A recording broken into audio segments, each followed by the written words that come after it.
رات کے پہر وہ لڑکا رسیوں سے اس درخت کے تنے کے ساتھ بندھا ہوا تھا، اپنے آپ کو چھڑوانے کی ناکام کوشش کر رہا تھا۔ اس کا چہرہ خوف کی حدت سے سرخ پڑ چکا تھا، مگر منہ سے کوئی بھی الفاظ نکالنے میں ناکام تھا، کیونکہ ہم نے اس کے منہ کے اندر کپڑا ٹھونس کر اس کے گرد پٹی سے باندھ دیا تھا کہ وہ ذرا سی بھی آواز نہ نکال سکے، اور اس کی محبوبہ کو اپنے قبضے میں کر لیا تھا۔ احسن نے اسے بے ہوش کر کے اپنے کندھے پر لاد رکھا تھا۔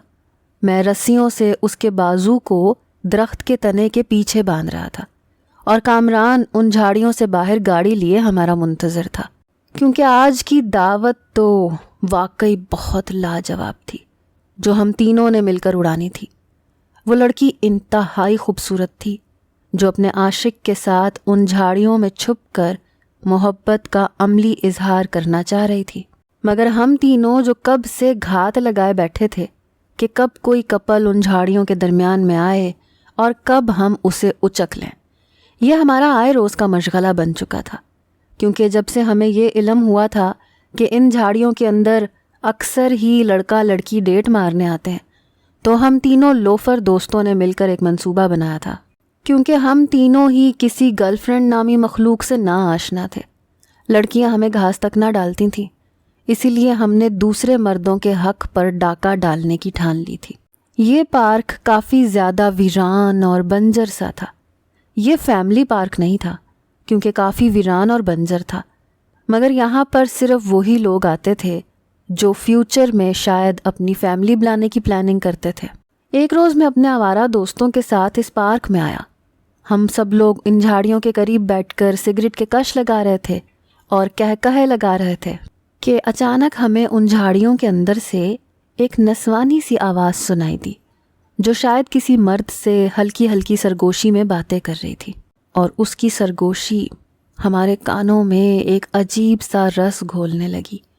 ہم تینوں نے ایک دوسرے کو زو مانی نظروں سے دیکھا اور آنکھوں ہی آنکھوں میں ایک دوسرے کو اشارہ کیا۔ اچانک سے کامران اٹھا اور دبے قدموں سے ان جھاڑیوں میں جانے لگا اور جھانک کر دیکھنے لگا۔ کچھ دیر تو وہ وہاں کھڑا دیکھتا رہا، پھر ہماری طرف آیا، اشارہ کیا کہ دیکھو کیا نظارہ ہے۔ کامران کے اشارے پر میں اور احسن بھی اٹھ بیٹھے اور اس منظر سے لطف اندوز ہونے لگے جو ان جھاڑیوں کے بیچوں بیچ وقوع پذیر ہو رہا تھا۔ ہمارے کان بالکل سرخ پڑ گئے اور آنکھیں پھٹی کی پھٹی رہ گئیں، کیونکہ ایسے مناظر ہم نے اکثر ہی فلموں میں دیکھے تھے، مگر آج حقیقت میں دیکھ کر ہم تینوں جوان مردوں کے اندر آگ کے بھانبڑ سے جلنے لگے تھے، کیونکہ ان جھاڑیوں کے اندر وہ لڑکا اور لڑکی کسی رومانٹک فلمی سین کی شوٹنگ کرنے میں مصروف تھے۔ کچھ دیر تو ہم نے اپنے جذبات پر قابو رکھا اور صرف دیکھنے پر ہی اکتفا کیا، مگر پھر کامران کو نہ جانے کیا شرارت سوجی۔ اس نے ہم دونوں کو کندھے سے پکڑا اور باہر لے آیا۔ اس نے ہم دونوں کو کان میں کچھ ایسا کہا کہ ایک لمحے کو تو میرے جسم میں تھر تھری سی دوڑ گئی، کیونکہ ہم چاہے جیسے بھی لوفر اور اوباش تھے کبھی کسی لڑکی کے ساتھ زیادتی نہیں کی تھی، مگر کامران کے آئیڈیے نے تو ہمیں سوچنے پر مجبور کر دیا تھا۔ احسن ہم تینوں میں کافی ڈرپوک سا تھا، کہنے لگا میں یہ کام نہیں کر سکتا۔ اس نے اپنے ہاتھ کھڑے کر دیے۔ کامران نے کہا کہ ٹھیک ہے، پھر میں اور معید ہی اس لڑکی کو آپس میں بانٹیں گے، پھر تم پاس بیٹھ کے تماشا دیکھنا۔ اور وہ ہم دونوں کو گھورنے لگا جیسے اس کے اندر بھی کوئی چور بیٹھا ہو جو یہ چوری کرنے کو بے قرار ہو۔ کامران اپنی گاڑی تک گیا اور اس میں سے بڑی سی رسی نکال کر لایا جو نہ جانے اس نے کس مقصد کے لیے رکھی ہوئی تھی، اور ہم تینوں نے ایک دم سے جھاڑیوں کے اندر دھاوا بول دیا اور ان دونوں کو رنگے ہاتھوں پکڑ لیا جو یہاں چھپ کر خوب مزے کر رہے تھے۔ میں نے لڑکی کے منہ پر رومال رکھ دیا کیونکہ ہم تینوں اکثر ہی ڈکیتی کرنے کے دوران اس رومال کو مخالف کے منہ پر رکھ کر بے ہوش کر دیتے تھے، مگر آج تو ہم کسی مرد کی محبت پر ڈاکہ مارنے والے تھے۔ ہم تینوں کو یوں اپنے سامنے دیکھ کر وہ دونوں بوکھلا گئے۔ لڑکی تو اپنے بوائے فرینڈ کے پیچھے چھپ گئی اور وہ لڑکا ہمیں سرخ آنکھوں سے گھور رہا تھا، کہنے لگا یہ کیا بدتمیزی ہے، کون ہو تم لوگ اور یہاں پر کیا کرنے آئے ہو؟ ہم تینوں نے خباثت سے مسکراتے ہوئے کہا، بدتمیزی تو وہ ہے جو تم اس لڑکی کے ساتھ کر رہے ہو. ہم تو بس اس کو تمہارے ہاتھوں سے بچانے کے لیے آئے ہیں. نہ جانے کون معصوم لڑکی ہے جس کی معصومیت کا فائدہ تم جھاڑیوں کے اندر بیٹھ کر اٹھا رہے ہو. کہنے لگا، تمہیں اس سے کیا ہے؟ کوئی بھی ہے تو کیا تمہاری بہن ہے جو تم اسے مجھ سے چھڑوانے آئے ہو؟ وہ ایک دم طیش کی حالت میں بولا. اور کامران نے کہا کہ تیری زبان کو میں ابھی بند کرتا ہوں، تیرے اندر کی آگ کو ٹھنڈا کرتا ہوں. یہ کہتے ساتھ ہی کامران نے اس کے منہ پر زور سے مکہ جڑ دیا. اس کی ناک سے خون بہنے لگا کیونکہ وہ اس مکے کے لیے بالکل بھی تیار نہیں تھا. لڑکی ایک دم سے حواس باختہ ہو گئی. وہ اس لڑکے کے پیچھے چھپی ہوئی تھر تھر کانپے جا رہی تھی. اس کے منہ سے کوئی آواز نہیں نکل رہی تھی. وہ جو ابھی نہ جانے کیسی کیسی سریلی آوازیں نکال کر اپنے اس بوائے فرینڈ سے باتیں کر رہی تھی. وہ لڑکا ایک دم سے جوش میں آ گیا اور میں پیچھے کو کھسکنے لگا. ویسے ہم پوری تیاری کے ساتھ آئے تھے اور ویسے بھی وہ لڑکا ہم تینوں توانا مردوں کے سامنے بالکل ہی چوہا تھا، اس لیے اسے زد و کوب کرنے میں ہمیں کوئی بھی دشواری پیش نہیں آئی. کامران نے اس کے دونوں بازو پیچھے کو لے جا کر رسی سے باندھ دیے. احسن نے اس کے منہ کے اندر کپڑا ٹھونس کر اسی کی شرٹ سے اس کی منہ کو باندھ دیا اور میں اس لڑکی کی طرف بڑھا. اس سے پہلے کہ وہ کوئی احتجاج کرتی یا چیختی چلاتی کسی کو مدد کے لیے پکارتی، میں نے جیب میں سے وہ رومال نکالا اور اس کے منہ پر رکھ دیا. اس کی آنکھیں بالکل پھٹی کی پھٹی رہ گئیں اور وہ اپنے ہوش و حواس سے بیگانی ہو کر میرے بازوؤں میں جھول گئی.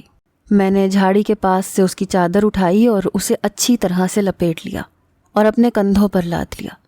احسن جلدی سے جھاڑیوں سے باہر نکلا اور گاڑی میں بیٹھ گیا اور گاڑی اسٹارٹ کر دی. ہم پہلی بار اس طرح کا کوئی کام کر رہے تھے، اس لیے خود کو نارمل ظاہر کرنا تھوڑا سا مشکل لگ رہا تھا. کامران اس لڑکے کو پیچھے درخت کے ساتھ جب باندھ رہا تھا تو اس کے ہاتھ مسلسل کانپ رہے تھے. وہ لڑکا اپنا سر ادھر ادھر مار رہا تھا کیونکہ اس سے بولا بالکل نہیں جا رہا تھا. اس کے منہ کے اندر کپڑا ٹھونس کر شرٹ سے باندھا گیا تھا تاکہ وہ ہلکا سا کراہ بھی نہ سکے اور کسی کو مدد کے لیے پکار بھی نہ سکے.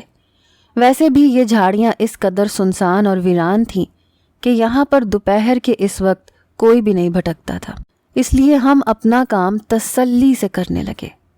کامران نے مجھے اشارہ کیا کہ تم اس کو گاڑی کے اندر لے جاؤ اور میں اس کا اشارہ سمجھ گیا.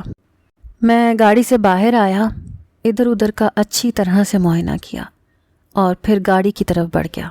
اسے میں نے گاڑی کی پچھلی سیٹ پر لٹا دیا اور خود بھی پچھلی سیٹ پر بیٹھ کر اس کا سر اپنی گود میں رکھ لیا. میرے ہاتھ مسلسل کانپ رہے تھے.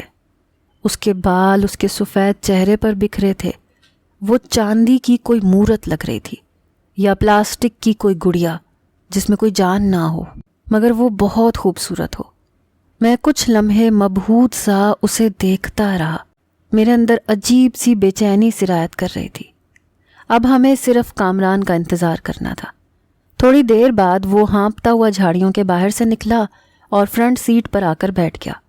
احسن نے فوراً گاڑی اسٹارٹ کی اور گاڑی سڑک پر رواں دواں ہو گئی. ہم تینوں نے آج ایک ایسا کام کیا تھا کہ ہم خود بھی حیران تھے، اس لیے خاموشی سے سفر کاٹ رہے تھے. گاڑی کامران کے ڈیرے کی طرف جا رہی تھی. اکثر ہی ہم لوگوں کو لوٹ کر سامان وغیرہ کامران کے ڈیرے پر ہی لے جاتے تھے اور وہاں پر مل بانٹ کر کھا لیتے تھے، مگر آج تو ہم نے بڑا ہاتھ مارا تھا. ہم شروع سے ہی لوفر اور نکمے تھے. پڑھائی میں ہمارا دل نہیں لگا تھا اور ماں باپ کی جھاڑ اور مار کھا کھا کر جوان ہوئے تھے. ہم تینوں ایک ہی محلے میں رہتے تھے. کامران ہم دونوں میں سے ذرا کھاتے پیتے گھرانے سے تعلق رکھتا تھا اور ماں باپ کی اکلوتی اولاد اور کافی زیادہ بگڑا ہوا تھا. ہم تینوں کو ایڈونچر کرنے کا بڑا شوق تھا. میرا باپ ایک کلرک تھا اور کافی شریف انسان تھا. مجھے اکثر بے روزگاری کے طعنے دیتا تھا.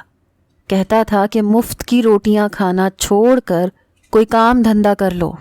میں اپنے باپ کی اس طرح کی باتوں سے بہت چڑھتا تھا، اس لیے کوئی کام تو نہیں کیا مگر دھندا کرنے لگا. خدا نے مجھے ہاتھ پیر دیے تھے مگر میں نے ان ہاتھوں اور پیروں کو محنت اور رزق حلال کمانے کے بجائے ایسے کاموں میں لگا لیا جس میں محنت کم اور پیسہ زیادہ ہو۔ ہم تینوں نے پہلی بار ایک امیر لڑکے کو لوٹا تھا، اس سے موبائل بھی چھین لیا تھا اور 50,000 روپے بھی، اور اس کے بعد سے ہمیں اس چیز کی لت لگ گئی تھی کہ ہم اکثر ہی تینوں اپنی گاڑی میں نکل پڑتے اور ارد گرد لوگوں کی طاق میں رہتے کہ کوئی بڑا ہاتھ مارے اور چند دن عیش اور آرام سے گزاریں۔ کامران کا ایک ڈیرا بھی تھا جہاں پر ہم لوٹا ہوا مال لے جا کر آپس میں بانٹ لیتے تھے، مگر آج جو مال ہمارے ہتھے لگا تھا اسے بھی ہم نے بانٹ کر ہی کھانے کی ٹھانی تھی۔ ہم تینوں کی رگوں میں جوان خون بہتا تھا۔ ایسا نہیں تھا کہ ہم نے کبھی کسی لڑکی پر لائن نہیں ماری تھی، مگر نہ جانے ہمارے اظہار محبت میں کیا خرابی تھی کہ کوئی لڑکی ہمارے پاس بھی نہیں پھٹکتی تھی۔ شاید ہم شکل سے ہی لوفر لگتے تھے، اس لیے کوئی لڑکی ہمیں گھاس نہیں ڈالتی تھی، اور آج جب ہم نے اپنی آنکھوں سے ایسا منظر دیکھا تو ہم سے رہا نہیں گیا۔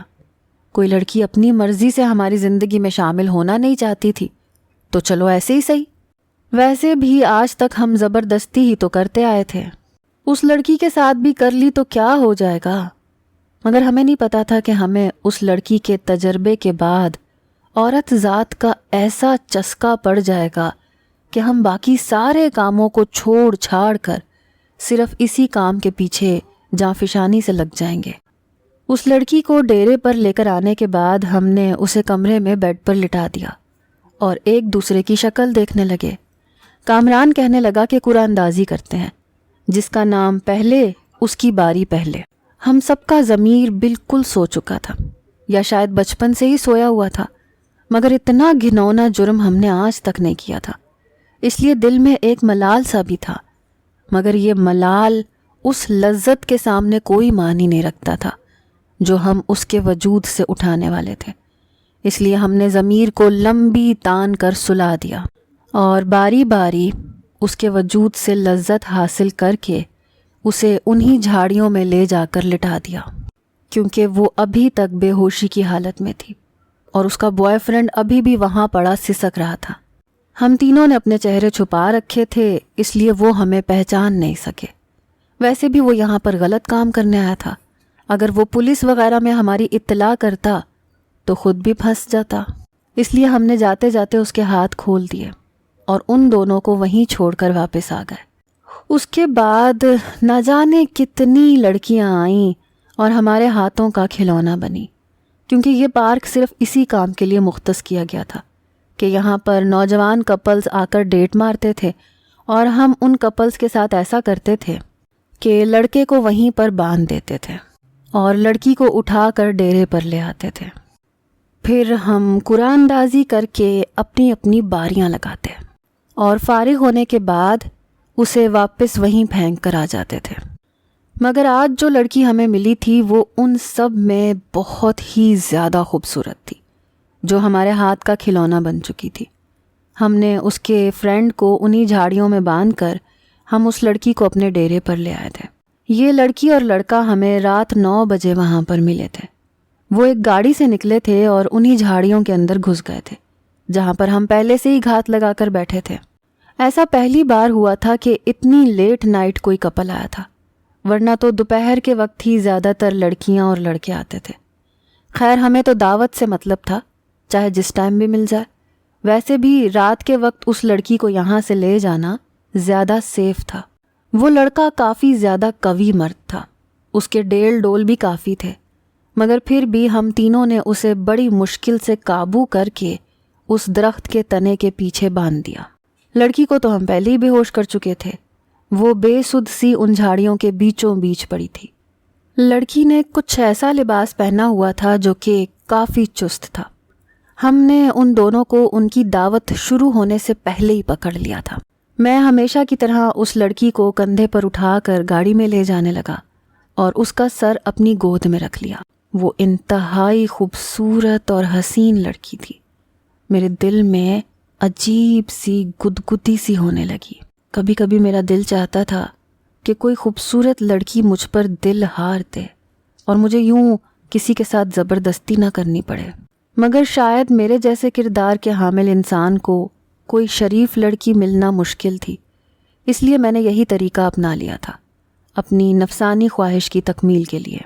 وہ میری گود میں سر رکھے ہولے ہولے سانس لے رہی تھی اور میں اس کی سنگت کے خیال سے ہی تڑپنے لگا تھا۔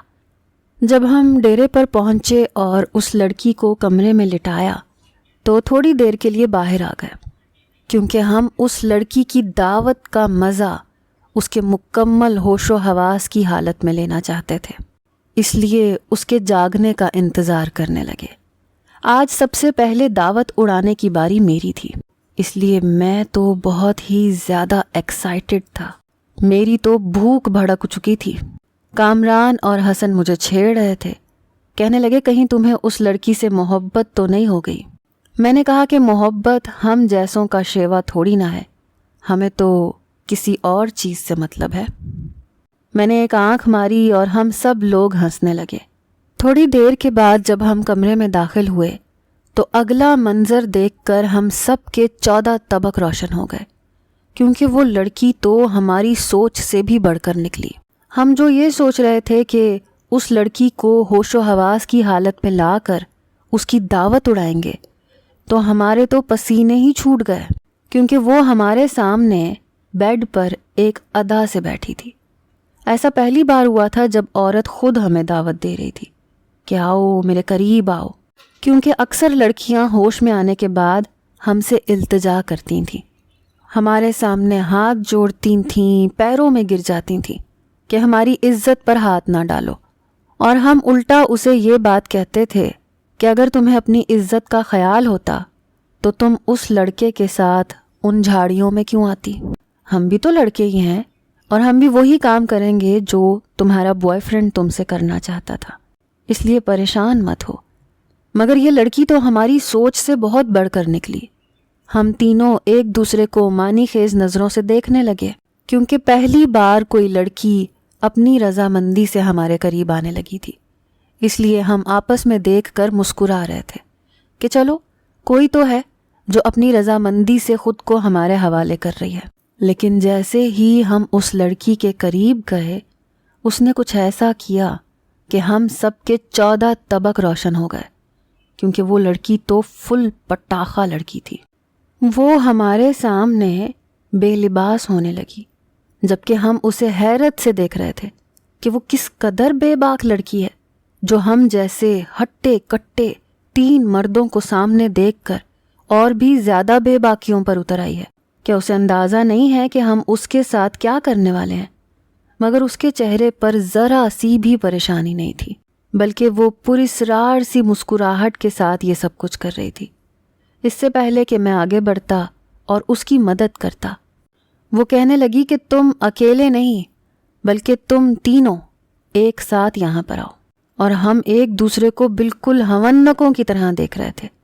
وہ ہماری سوچ سے بہت ہی زیادہ بڑھ کر نکلی، اور اس کے بعد اگلا کام جو اس نے کیا، ہمارے پسینے چھوٹ گئے، کیونکہ اس نے اپنے لباس کے اندر ہاتھ ڈال کر…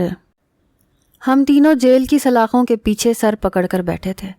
ہم نے کبھی سوچا بھی نہیں تھا کہ ہمارے ساتھ یہ سب کچھ ہوگا، کیونکہ جب انسان گناہ کرتا ہے تو اسے وقتی طور پر یہ احساس نہیں ہوتا کہ اس گناہ کے نتائج بھی اسے بھگتنے پڑیں گے، مگر جب اس کا خمار اترتا ہے تو حقیقت سامنے آتی ہے، اور حقیقت اتنی زیادہ بھیانک ہوتی ہے کہ جو بھی دیکھتا ہے بس کانوں کو ہاتھ لگاتا ہے، اور ہماری حالت جو دیکھ رہا تھا اپنے کانوں کو ہاتھ لگا رہا تھا، کیونکہ ہم نے اپنی مستی اور عیاشیوں میں اپنی ہر حد پار کر لی تھی، اور خدا نے ہمیں ایسا پکڑا تھا کہ جن لڑکیوں سے ہم لذت حاصل کرتے تھے، انہی لڑکیوں میں سے ایک لڑکی ایسی بھی تھی جس نے ہمیں ناکوں چنے چبوا دیے تھے، کیونکہ جس لڑکی کو ہم گزشتہ رات پکڑ کر لائے تھے اپنے ڈیرے پر، اور وہ خود ہمیں اپنے پاس آنے کی دعوت دے رہی تھی، اس نے جیسے ہی اپنا چست لباس اتارا تو اپنے لباس میں موجود ایک خفیہ جیب میں سے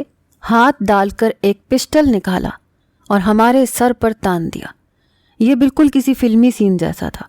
ہم ایک دم سکتے کی حالت میں آ گئے، کیونکہ وہ لڑکی کوئی عام لڑکی نہیں تھی، جو ہماری گیدڑ بھپکیوں میں آ کر اپنی عصمت کا سودا ہم سے کروا لیتی، بلکہ وہ کوئی بہت ہی بڑی انڈر کور ایجنٹ تھی جس نے ہم تینوں کو راتوں رات سلاخوں کے پیچھے کر دیا تھا، اور اب ہم ہاتھ باندھے جیل کی سلاخوں کے پیچھے بیٹھے تھے اور وہ ہمیں نفرت سے دیکھ رہی تھی۔ اس نے اونچی سی پونی ٹیل کس کے باندھ رکھی تھی اور اس کا حسن ایسا تھا کہ وقتی طور پر کوئی بھی اس کے سحر میں کھو کر یہ نہیں جان سکتا تھا، اور ہمیں بھی تو وہ نازک مزاج لڑکی لگی تھی۔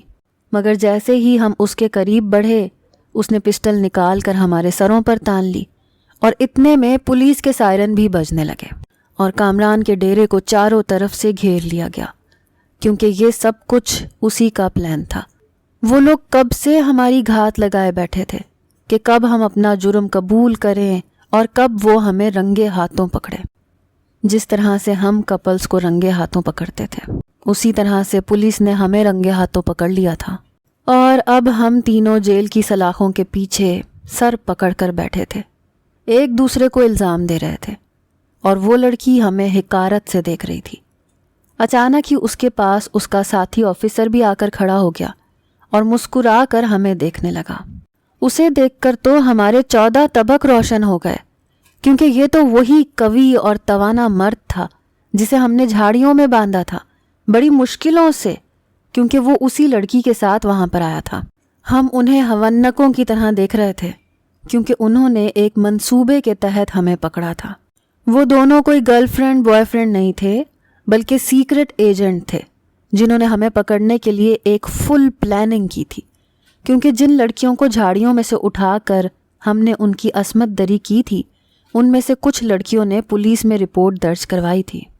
شاید انہوں نے ہمت کر لی تھی اور خود کو انصاف دلوانے کی ٹھان لی تھی، جس کے نتیجے میں پولیس نے اپنے خفیہ ایجنٹس کے ذریعے سے ہمیں پکڑا تھا۔ کیونکہ 2-3 بار ایسا بھی ہوا تھا کہ جب ہم ان جھاڑیوں میں چھپے بیٹھے تھے، کسی کپل کی تاک لگائے بیٹھے تھے، تو ہمیں دور سے پولیس موبائل کے سائرن سنائی دینے لگتے اور ہم ان کو چکمہ دے کر وہاں سے فرار ہو جاتے۔ اسی لیے انہوں نے ہمیں پکڑنے کا یہ منصوبہ بنایا تھا کہ اپنے ہی ایجنٹس کے ذریعے سے جال بچھایا تھا، کیونکہ انہیں علم تھا کہ اس طرح سے ہم ان کے جھانسے میں آرام سے آ جائیں گے اور ہمارا ٹھکانہ بھی انہیں مل جائے گا۔ اسی لیے انہوں نے اتنی لمبی پلاننگ کرنے کے بعد ہمیں ایسا پکڑا کہ اب ہمارے بچنے کے کوئی امکان نہیں تھے، کیونکہ ہم نے بے شمار لڑکیوں کے ساتھ کھلواڑ کیا تھا اور ہم پر ڈکیتیوں اور چوریوں کے بھی کئی مقدمات درج تھے۔ زیادہ گناہوں کی ہوس نے ہمیں اتنا اندھا بنا دیا تھا کہ ہم نے حقیقت سے بالکل ہی منہ موڑ لیا تھا اور اپنی سرکشی میں بڑھتے ہی جا رہے تھے، اور اب جیل کی سلاخوں کے پیچھے سر پکڑ کر بیٹھے تھے، ایک دوسرے کو الزام دے رہے تھے۔ احسن ہم سب میں سے زیادہ جذباتی تھا، اسے رہ رہ کر ہم پر تیش آ رہی تھی۔ کہنے لگا میں تو پہلے دن ہی کہتا تھا کہ یہ کام نہ کرو، ورنہ انجام کے ذمہ دار تم لوگ ہوگے، مگر تم لوگوں نے مجھے اس گندے کھیل میں گھسیٹا۔ میرا ابا تو کسی جلاد سے کم نہیں ہے، اگر انہیں علم ہو گیا کہ میں کس وجہ سے جیل کی سلاخوں کے پیچھے ہوں تو وہ تو مجھے آگ کر دیں گے، کبھی بھی میری شکل بھی نہیں دیکھیں گے۔ احسن تو باقاعدہ دھاڑے مار مار کر رونے لگا۔ میں اور کامران اسے غصے سے کہنے لگے کہ تم اتنے ہی شریف ہوتے تو اسی دن وہاں سے چلے جاتے، مگر تمہیں بھی تو اس رات جنون سوار تھا، اب ہمیں کس بات کا الزام دیتے ہو؟ ہم آپس میں لڑ رہے تھے، رو رہے تھے، اور وہ ایجنٹس ہمیں دیکھ کر ہمارا مذاق اڑا رہے تھے، مگر اب ہمارے پاس سوائے پچھتاوے کے اور کیا تھا؟ اس لیے اپنے اپنے حصے کی سزا تو کاٹنی ہی تھی، مگر دکھ اس بات کا تھا کہ ہمارے گھر والوں کو ہمارے کرتوتوں کا علم ہو گیا تو ہم تو ان سے کبھی نظریں تک نہیں ملا پائیں گے۔ مگر اب بھی ہم صرف گھر والوں کا سامنا کرنے سے ڈر رہے تھے کہ وہ ہمارے متعلق کیا سوچیں گے، کیونکہ جب ہمارے کرتوتوں کا بھانڈا پھوٹتا ہے تو سب سے پہلے ہمیں گھر والوں کی فکر ستاتی ہے کہ وہ کیا سوچیں گے۔ ہم اس چیز کی پرواہ تب بھی نہیں کرتے کہ نہ جانے خدا ہمارے بارے میں کیا کیا سوچتا ہوگا، اور جب وہ ہم سے پوچھے گا تو کیا اس کا سامنا کر پائیں گے ہم؟ یہ ایک بہت بڑا سوال تھا جس کا جواب سوائے ندامت کے کچھ بھی نہ تھا۔